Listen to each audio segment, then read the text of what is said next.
राधे राधे, हरे कृष्णा। आप सभी का दिन शुभ और मंगलमय हो। आज है एकादशी। आज एकादशी पर हम सुनेंगे भगवान के भक्त की सच्ची कहानी। इसी कलयुग की कहानी है। करंट में एक लड़की के साथ भगवान ने कैसे उसका साथ दिया, सुनिए। एक लड़की थी, वह बचपन से ही भगवान विष्णु की पूजा करती थी। उसे अपने भगवान विष्णु पर अटूट श्रद्धा और विश्वास था। वह जब भी स्कूल जाती, भगवान की पूजा करके जाती, हाथ जोड़ करके जाती।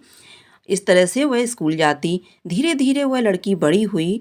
उसके माता पिता ने उसकी शादी के लिए सोचा। उसके लिए सुयोग्य वर ढूंढा, कुंडली मिलाई, कई जगह वर ढूंढा। लड़की का विवाह संपन्न हुआ। और ये घटना कोई पुरानी घटना नहीं है, बिल्कुल अभी करंट की घटना मैं आपको बताती हूँ। बिल्कुल सच्ची कलयुग की ही ये घटना है। तो आप लोग वीडियो को फुल वॉच कीजिएगा। ये लड़की की शादी जो है 2 दिसंबर 2014 को होती है। 2014 2 दिसंबर में लड़की की शादी होती है। लड़की अपने ससुराल जाती है। तब उसकी माँ उसे समझाती है, बेटा तू अपनी ससुराल जा रही है, आज से ससुराल ही तेरा घर है, तू पूजा करना और अपने सास ससुर की सेवा करना, वही तेरा सब कुछ है। पति की बात मानना, पति देवता होता है। भगवान की पूजा के साथ साथ पति को भी भगवान का ही दर्जा दिया गया है। तो भगवान के समान ही पति की भी हर बात मानना।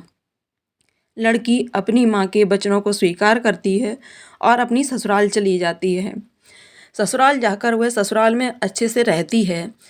उसकी 2 दिसंबर को शादी होती है, 3 को ससुराल पहुंचती है और 4 दिसंबर को उसका पति जिस कप में चाय पीता है, वह कप अपनी पत्नी को दिखाता है। उस कप में क्या था ऐसा विशेष? जिस कप में वह चाय पीता है, उस कप के ऊपर उसके पति की और उसकी गर्लफ्रेंड की फ़ोटो होती है। लड़की को दिखाता है कि ये देखो, तो लड़की चिढ़ती नहीं है। वो लड़की उसे जवाब देती है, अपने पति से बोलती है कि देखिए, लड़का और लड़की बात करने का तरीका सही होना चाहिए। लड़का लड़की अगर बात करते हैं तो हर जगह गलत नहीं होते हैं, लेकिन जो बात करने का तरीका होता है वह गलत नहीं होना चाहिए। मैं विष्णु भगवान की पूजा करती हूँ। मैं भी शादी से पहले टीचिंग करती थी। मैं भी एक स्कूल में पढ़ाती थी, तो मैं भी लोगों से बात करती थी। लेकिन इसका मतलब ये तो नहीं होता कि लड़का लड़की अगर बात करते हैं तो गलत होता है, लेकिन बात करने का तरीका सही होना चाहिए। लड़की अपने पति को इस तरह से जवाब दे देती है और कोई बात अपने दिल पर ज़्यादा नहीं लेती है। वो सोचती है जैसी मैं हूँ धार्मिक प्रवृत्ति की, वैसा ही मेरा पति भी होगा। लेकिन उसे क्या पता था। सुनिए आगे। तो इतना कहने के बाद उसका पति शादी के 4-5 दिन तक रहता है और उसके बाद वो चला जाता है दिल्ली, जहाँ वह जॉब करता है। चले जाने के बाद 2 महीने तक वह बिल्कुल नहीं आता है। लड़की से बात होती है तो वही उतनी ही बात होती है, क्या हो रहा है, क्या नहीं हो रहा है, हाँ, बस फॉर्मेलिटी करता है। लड़की फिर भी नहीं समझ पाती है। वो पूजा पाठ वाली होती है, भगवान की भक्ति करने वाली होती है। उसे अपने भगवान पर अटूट श्रद्धा और विश्वास था। तो वो भगवान की पूजा करती है, घर के सारे काम करती है, झाड़ू पोछा, खाना पीना, नाश्ता पानी, वो सब कुछ करती। तो वो चाहती थी कि भगवान की पूजा करने के बाद सास ससुर को नाश्ता दिया जाए, सास ससुर भी नाश्ता करें, साथ में हमारा पति भी नाश्ता कर ले, उसके बाद मैं नाश्ता करूं, उसके बाद मैं खाना खाऊं। क्योंकि उसकी माने हुए संस्कार उसको दिए हुए थे कि बेटा ससुराल में सास ससुर को पूछ करके किचन में खाना बनाना, सास ससुर को खाना खिलाना, उसके बाद पति को पूछना, पति को खिलाना, और जो उन लोगों की इच्छा हो वही बनाना और वही खाना। तो वही लड़की वैसा ही करने लगी। उसने कोई इन चीज़ों पर कभी ध्यान नहीं दिया, इन बातों में वो कभी थी नहीं। लेकिन उसके ससुराल वाले बहुत धोखे वाले थे। अब उसके साथ क्या हुआ देखिए। लड़की वहाँ रहने लगी, कोई बात नहीं, 2 महीने हो गए, कोई बात नहीं, उसका पति नहीं आया। जब भी वो फ़ोन पे बात करती तो बोल देता कि मैं प्राइवेट जॉब करता हूँ, तुम्हारे पल्लू से ही बंधा रहूँ। अपनी मम्मी से 50,000 रुपये महीने दिलवाने लगो तो मैं आपके साथ आपके पल्लू से बंधकर रहने लगूंगा।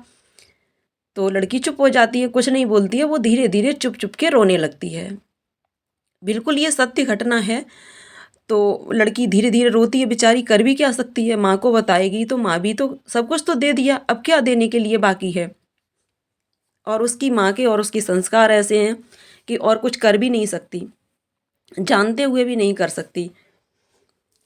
तो वो वे वहाँ रहने लगती है, बेचारी रोती है, छुप-छुप के रो लेती है, रात में रोती, सुबह उठती, सारा काम करती, सबको नाश्ता कराती, खुद भी कर लेती सबके सामने बैठ के नाश्ता, कि हमारे घर के बड़े-बुजुर्ग हैं, उनको कष्ट नहीं हो। तो वो किसी से अपना दुःख दर्द नहीं कहती है और वहीं ससुराल में रहती है। ससुराल में रहने के बाद उसके साथ क्या होता है कि उसका हस्बैंड पहली मतलब शुरुआत में ही उसको बोल देता है कि आप मेरा मोबाइल नहीं छुओगी और मेरा पर्स नहीं छुओगी। मेरे बिना पूछे मोबाइल मोबाइल में उसका हस्बैंड मतलब उसका पति जो होता है वो पासवर्ड डाल के रखता है। हर ऐप में पासवर्ड होता है, बिना पति की मर्ज़ी के तुम उसका मोबाइल भी छू नहीं सकती। अगर छू भी लिया धोखे से तो इतना डाँटता था, सबके सामने चिल्लाता था, बेचारी चुप रह जाती। फिर उसने मोबाइल छूना बंद कर दिया। उसने अपनी ये बात अपनी सास को बताई कि मम्मी, इनका नेचर कुछ हमें सही नहीं लगता है, इनका व्यवहार जो है वो मुझे ठीक नहीं लगता है। देखिए ऐसा नहीं करना चाहिए इनको, आप इन्हें समझाओ, ये आपके बेटे हैं, मैं कुछ बोलूँगी तो आपको भी गलत लगेगा, तो आप समझाओ। धीरे-धीरे उसकी सास से वो कहती है अपनी सास से, तो सास कहती है ऐसा कहीं कुछ नहीं है, तुम्हें तो हर चीज़ गलत ही लगती है। मतलब बहू को ही सब लोग गलत ठहरा देते हैं कि आप गलत सोचती हो, ऐसा कहीं कुछ नहीं है। सब लोग तेज़ आवाज़ में बोल करके चुप करा देते, बेचारी चुप हो जाती।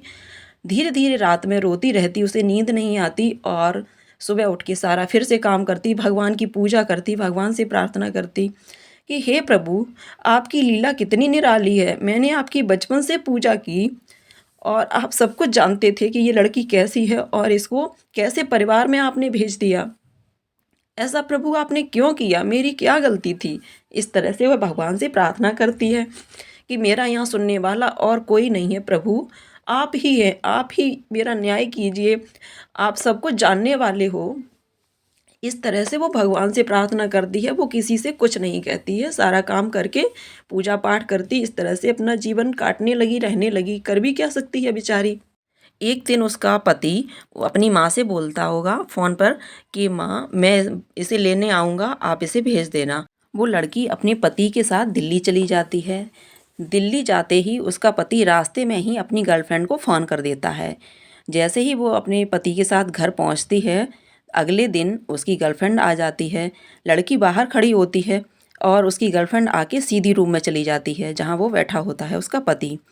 अब वहाँ जाके वो उसका पति उससे अपनी पत्नी से बोलता है कि चाय बना लो और तुम भी आ जाना, साथ में बैठ के चाय पीते हैं। पत्नी चाय बना के ले जाती है, पत्नी भी चाय पीती है, उसकी गर्लफ्रेंड भी पीती है और वो भी चाय पीता है। बातें होती हैं, वो बेचारी चुप बैठी रहती है, वो किसी को जानती नहीं, किसी से बात नहीं करती। तो कहता है कि तुम भी कुछ बोलो, बात करो। तो उसकी पत्नी कहती है कि मैं क्या बात करूँ? आप हो तो बात करने के लिए, आप कर रहे हो बात, आप कर लो। इस तरह से कुछ नहीं, उसकी गर्लफ्रेंड पूरे दिन रुकती है, रात में 11 बजे के लगभग वो जाती है। उसका पति उसकी गर्लफ्रेंड से अपनी गर्लफ्रेंड से बोल के जाता है कि तुम चली जाओ इनके साथ मार्केट और जाकर कुछ सब्ज़ी ले आना और खाना बना लेना दोनों लोग साथ में। तो वो अपनी पत्नी को पैसे ना दे के अपनी गर्लफ्रेंड से बोलता है तुम जाके सब्ज़ी ले आना, इनके साथ चली जाना। तो उसकी गर्लफ्रेंड पैसे दे कर के सब्ज़ी खरीदती है मार्केट से और जब पत्नी घर में सब्ज़ी ले आती है तो सब्ज़ी काट करके सब्ज़ी बनाती है और रोटी बनाती है। तो अब पत्नी जो होती है वो अपने पति को सब लोगों को खाना परस देती है कि खा लो खाना। उसका पति बोलता है कि खाना बना लो, तुम भी आ जाओ, तुम भी खा लेना। उसकी पत्नी कहती है कि मुझे भूख नहीं है, आप खाना खा लो, आपको भूख लगी है तो आप खाना खा लो, मुझे भूख नहीं लगी है। इस तरह से जब वह बोलती है तो उसका पति समझता है कि ये मेरे मेरा अपमान कर रही है, मतलब मेरी गर्लफ्रेंड के सामने इसने इस तरह से बोल दिया तो मेरा बहुत बड़ा इसने अपमान कर दिया। वो पत्नी खाना नहीं खाती है और उसकी गर्लफ्रेंड जो होती है खाना खा के रात में 11 साढ़े 11 बजे के लगभग चली जाती है। अब वो अगले दिन पत्नी से अपनी से बोलता है कि तुमने ऐसा बिहेव क्यों किया? उसके सामने आपने मेरी बेइज़्ज़ती की, तुमने मेरी बेइज़्ज़ती की। तुम इतनी बेइज़्ज़ती करती हो, उसके सामने तुम्हें ये सब बोलने की क्या ज़रूरत थी? खाना खा लेती साथ में तो क्या हो जाता बैठ के? इस तरह से। अगले दिन क्या करता है उसका पति कि अपनी वाइफ़ को, अपनी पत्नी को उसकी गर्लफ्रेंड के पास छोड़ देता है और कहता है कि तुम उनके साथ जाके शॉपिंग कर लेना, जो तुम्हें खरीदना हो कपड़े वो तुम्हें दिलवा देगी। उसके घर छोड़ देता है, खुद अपने काम पे चला जाता है। उसकी पत्नी उसकी गर्लफ्रेंड के साथ रहती है। उसे बहुत घुटन होती है कि सोचती है कि मैंने क्या सपने देखे थे, मैंने क्या-क्या सोचा था और यहाँ पर क्या एकदम से बिल्कुल उल्टा हो रहा है। वो भगवान को याद करती है, कहती है, हे प्रभु, मैं आपकी पूजा इतनी करती थी, मैं आप पर इतना विश्वास करती थी और उसके बाद भी आप ये क सब क्या कर रहे हो? ये मुझे बिल्कुल पसंद नहीं है इस तरह से। इस तरह से वो भगवान को याद करती है, रोती है, कुछ नहीं, फिर शाम होती है, घर आ जाती है, इस तरह से वह रहने लगती है। 8 दिन के बाद उसका पति उसे अपनी मम्मी-पापा के पास गाँव छोड़कर आ जाता है अपनी पत्नी को और खुद अपनी गर्लफ्रेंड के साथ मौज-मस्ती मारता है और अच्छे से रहने लगता है यहाँ पर आकर के। इस तरह से उसका जीवन यहाँ पर व्यतीत होता है। लड़की रोती है बेचारी, बहुत कुछ कहती है, फिर अपने सास-ससुर से बोलती है कि मम्मी देखो इनका व्यवहार जो है बिल्कुल ठीक नहीं है, इनका नेचर ठीक नहीं है, ये गलत है, ऐसा नहीं करना चाहिए इनको। और जब वो घर आता है उसका पति, तो उसकी पत्नी उससे बोलती है कि नाश्ता कर लो, खाना खा लो। तो उसका पति ना तो नाश्ता करता है टाइम से, कहता है तुम्हें भूख लगी है तुम खा लो खाना। मुझे भूख नहीं लगी और अपने दोस्तों के साथ निकल जाता है पार्टी-वार्टी करने के लिए। तब उसकी पत्नी अपने ससुर जी के पास जाती है और कहती है, पापा जी, आप इनको फ़ोन क्यों नहीं करते हो? ये सुबह के निकले हुए हैं और सारा दिन हो गया, ढाई 3 बजने को आ गया, खाने खाने का टाइम हो गया और इन्होंने अभी नाश्ता भी नहीं किया। आप लोग फ़ोन करके क्यों नहीं पूछते हो, बेटा कहाँ हो? क्या कर रहे हो? किसके साथ हो? आप लोग फ़ोन करते क्यों नहीं हो? तो उसकी पत्नी जब इस तरह से कहती है तो उसके ससुर जी फ़ोन करते हैं और पूछते हैं, कहाँ हो? आओ घर पे आओ, इस तरह से। तो उसका पति फिर घर आता है, कहता है इसी ने फ़ोन करवाया होगा, इसे ही ज़्यादा पड़ी रहती है डाँट पड़वाने की। इस तरह से वो पत्नी को डाँटता है घर आके और पत्नी बेचारी काम-धाम करके, सारा बर्तन करके, साफ़ करके और लेट जाती है, रोती रहती है। इस तरह से उसका जीवन कटता है। धीरे-धीरे ससुराल, फिर वो अपने पति से पूछती है कि जब आपका ये सब व्यवहार था, फिर आपने शादी क्यों की थी? आपको बाहर वाले लोग पसंद थे, बाहर वाले अच्छे लगते थे, फिर आपने शादी क्यों की? शादी मत करते आप, शादी मेरी कहीं और हो जाती। इस तरह से वो अपने पति से पूछती है। उसका पति उत्तर देता है उसे कि मैंने तो शादी इसलिए की थी कि मुझे बच्चा चाहिए था। मैं घर का एक वारिस चाहिए था और घर का काम करने के लिए मुझे एक कामवाली की ज़रूरत थी। जब ये सब वो सुनती है, उसकी मानो ज़मीन, मतलब ज़मीन तले, पैरों तले ज़मीन खिसक जाती है। इतना उसे कष्ट होता है ये शब्द सुनने के बाद और इतना शब्द सुनने के बाद वह भगवान को याद करने लगती है। कहती है, प्रभु आप कैसा खेल खेल रहे हो मेरे साथ में? मैं कितना विश्वास की थी आपके ऊपर, कितनी पूजा की थी, मेरी पूजा का ये फल मुझे दिया आपने? मैंने कभी सोचा भी नहीं था कि आप मेरे साथ ऐसा करोगे। मैं आपकी सच्चे मन से पूजा करती थी। इस तरह से मतलब उसका जीवन इस तरह से व्यतीत होता गया। फिर धीरे-धीरे उसका समय आया, वो प्रेग्नेंसी हुई उसकी, उसके बाद उसकी जब बेटा हुआ, उसकी तबीयत बहुत ज़्यादा ख़राब हो गई। डॉक्टर ने ऑपरेशन बोल दिया कि ऑपरेशन हो गया। उसके बाद भी उसने अपने पति को फ़ोन नहीं किया। वो बेचारी सोचती रही कि पति है, चलो आज नहीं कल सही हो जाएगा, आज नहीं सही कल सही हो जाएगा। इस तरह से उसने अपने पति को फ़ोन भी नहीं किया कि मेरी इतनी तबीयत ख़राब है, आप आ जाओ। जब घरवालों ने फ़ोन किया, बताया, तो बोला कि ज़्यादा ज़रूरत हो तो बताओ मैं आऊँ। मेरी तो प्राइवेट जॉब है, छुट्टी नहीं मिलती है।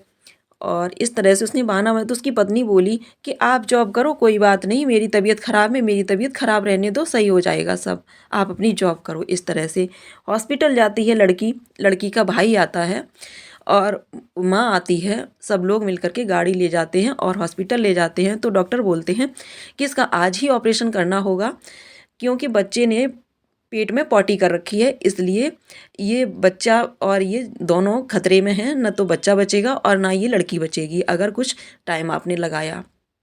इस तरह से फिर उसका डॉक्टर ऑपरेशन कर देते हैं। ऑपरेशन करके बच्चा आता है, लड़का होता है। इस तरह से फिर वो उसका पति आता है शाम तक, रात में आता है 10 बजे के लगभग। फिर कुछ नहीं, बेचारी रोती है, उसे तो ऑपरेशन होता है तो शरीर में कितना दर्द होता है सोचिएगा। 5वें दिन डॉक्टर उसे डिस्चार्ज कर देते हैं, उसकी पत्नी और सब लोग घर आ जाते हैं। उसी दिन उसका पति अपनी जॉब पर निकल जाता है, यानी कि दिल्ली चला आता है। पत्नी उससे बोलती है कि 2 दिन रुक जाओ, 2 दिन बाद चले जाना। तो बोलता है कि आप, तुम्हारे पास ही बना रहूँ, मम्मी हैं तो मम्मी देखभाल कर लेंगी, मैं क्या करूँगा यहाँ रह के। इस तरह से डांट देता है और चला जाता है। बेचारी रोती है, आंसू पोंछ लेती है और चुपचाप रह जाती है, किसी से कुछ नहीं बोल पाती। इस तरह से धीरे-धीरे वह बच्चे को पालती है, पोसती है, बड़ा करती है और धीरे-धीरे फिर क्या होता है कि वो अपने पति को कुछ दिन बाद फिर फ़ोन करती है। रात में फ़ोन करती है, देखती है ऑनलाइन दिखता है उसे तो वो फ़ोन करती है, तो उसका फ़ोन स्विच ऑफ आने लगता है, यानी कि नेटवर्क कवरेज क्षेत्र से बाहर बोलने लगता है। इस तरह से फिर वो वीडियो कॉल करती है, उसका वीडियो कॉल भी रिसीव नहीं किया जाता है। इस तरह से उसका दिमाग बहुत ज़्यादा परेशान हो जाता है, वो भगवान को याद करती है, प्रभु आप कैसा खेल खेल रहे हो मेरे साथ में? भगवान आप कौन से जन्म की मेरे साथ ये परीक्षा ले रहे हो? क्या मैंने पुराने जन्म में कोई ऐसा पाप किया था जिसका मुझे फल ये भोगना पड़ रहा है? प्रभु अब मेरी खबर ले लो, हे नाथ मैं आपकी बहुत पूजा करती हूँ। इस तरह से प्रार्थना करती है और अपने आप को ख़त्म करने का निर्णय करती है। सोचती है कि अब मैं इस दुनिया में रह के करूँगी ही क्या? मेरा कोई नहीं है, कोई मेरी बात नहीं सुनता है। इस तरह से उसके मन में विचार आ जाता है। फिर वो सोचती है कि मैं फांसी लगा लेती हूँ, अपनी दुनिया से चली जाती हूँ। जैसे ही वो ऊपर जाती है, वैसे ही उसका बच्चा जो नीचे लेटा होता है, वो रोने लगता है। उसके रोने की आवाज़, उसकी ममता उसे खींच लेती है। फिर वो गलत काम करने से बच जाती है, यानी कि अपने आप को ख़त्म नहीं करती है, फांसी नहीं लगाती है, बच्चे को गोद से उठा कर के और चिपका लेती है। फिर सोचती है कि इसमें इस बच्चे का क्या कसूर? ये बड़ा होगा पूछेगा, मेरी माँ कहाँ है? मेरी माँ ने ऐसा क्यों किया? मेरी क्या गलती थी? मेरे लिए तो इस दुनिया में रहती, मुझे पालती, मुझे बड़ा करती। उसके मन में कई सारे सवाल आते हैं। इस तरह से रोते-रोते वह रात गुजार लेती है। उसके अगले दिन क्या होता है, वो अपनी सारी बात अपनी सास को बताती है। वो मतलब अपनी सास के साथ ऐसा व्यवहार करती थी लड़की, जैसे कि कोई लड़की अपनी माँ के साथ करती हो। हर बात शेयर करती थी कि हम अच्छे से रहें, हमारा परिवार प्रेम से रहे, लेकिन वहाँ ऐसा नहीं था। वहाँ लोग छल कपट झूठ बोलने वाले लोग थे। जिस तरह का लड़की का नेचर था उससे बिल्कुल अपोजिट लोग थे, यानी कि एक दूसरे के विचार बिल्कुल नहीं मिलते थे। झूठ बोलने वाले लोग थे। इस तरह से बेचारी रहती, भगवान की डेली पूजा करती उसने, लेकिन भगवान की कभी पूजा नहीं छोड़ी। वह हमेशा पूजा करती, पूजा करके ही खाना खाती, भगवान को याद करती। खाना बनाते में 24 घंटे उसके दिमाग में, हृदय में भगवान का ही स्मरण रहता, रोती तब भी वो भगवान को ही याद करती। इस तरह से उसका जीवन व्यतीत होने लगा। धीरे-धीरे करके वो एक दिन फिर अपने यहाँ आई दिल्ली में, उसका पति उसे लेकर के आया। तो वो पूछती है कि देखिए अब बहुत दिन हो गए, अब बच्चा भी हो गया है, इतना बड़ा भी हो गया है, अब तो आप सुधरो, अब तो आप अपना नेचर बदलो, कुछ तो सोचो। तो उसका पति उसे फिर डाँट देता है और फिर से बोलता है कि अगर मेरा कहीं कुछ होता तो तुम्हें क्या कुछ सबूत नहीं मिलता? कभी कुछ मिलता नहीं क्या? अब उसका दिमाग बहुत ख़राब होता है, बेचारी इतना सुनने के बाद रोती है, फिर लेट जाती, भगवान को याद करती और फिर उसके दिमाग में आता है, उसका पति उससे अक्सर कर बोला करता था कि तुम्हें लैपटॉप चलाना हो तो लैपटॉप खुला, उसमें पासवर्ड नहीं पड़ा है, लेकिन हार्ड डिस्क को मत छूना, उसे कहीं मत लगा के देखना। जिसमें फ़ोटो और वीडियो स्टोर किए जाते हैं उसे छूने से मना किया करता था। लड़की थी, उसे लैपटॉप चलाना नहीं आता था, यानी कि कम आता था, तो डर की वजह से और नहीं चलाती थी, कहीं कुछ डिलीट हो गया या कुछ हो गया तो वो नहीं छूती थी बेचारी। इस तरह से फिर एक दिन उसके मन में विचार आया, उसने सोचा कि हार्ड डिस्क छूने के लिए मना करता है तो ऐसा इसमें क्या है? उसमें उसने फ़ोटो वीडियो देखने चाहे, तब तक उसका बेटा आ गया। बेटा 4 साल का हो चुका था, समझदार था। उसने सब कुछ बंद कर दिया कि बच्चा देख लेगा। उसने इस तरह से सब बंद कर दिया।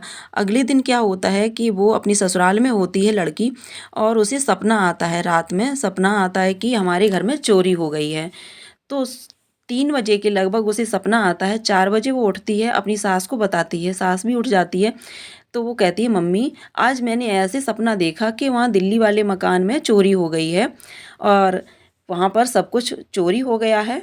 तो वो अपने पति को फ़ोन करती है रात में 12 बजे के लगभग अगले दिन। दिन में फ़ोन करती है, उसका फ़ोन नहीं उठता है, तो वो फ़ोन करती है रात में। तो फ़ोन उठा के उसका पति उसे चिल्लाता है, डाँटता है, बोलता है कि क्यों कॉल करके रह गई हो? मना किया है अभी कॉल करने के लिए, जब फ्री होऊँगा तब कॉल कर लूँगा। क्यों करती हो बार-बार कॉल? इस तरह से डाँट देता है। तो वो कहती है कि आप कॉल उठा क्यों नहीं रही हो? उठा तो लो, रिसीव तो कर लो कॉल, क्यों नहीं रिसीव कर रहे हो? इस तरह से बोलती है। उसके बाद कॉल रिसीव कर लेता है तो फिर वो देखती है कि वहाँ पुलिस उसे नज़र आ जाती है। तो वो पूछती है कि यहाँ पुलिस कैसी आई है? क्या चोरी हो गई है क्या? अपने घर में चोरी हो गई क्या?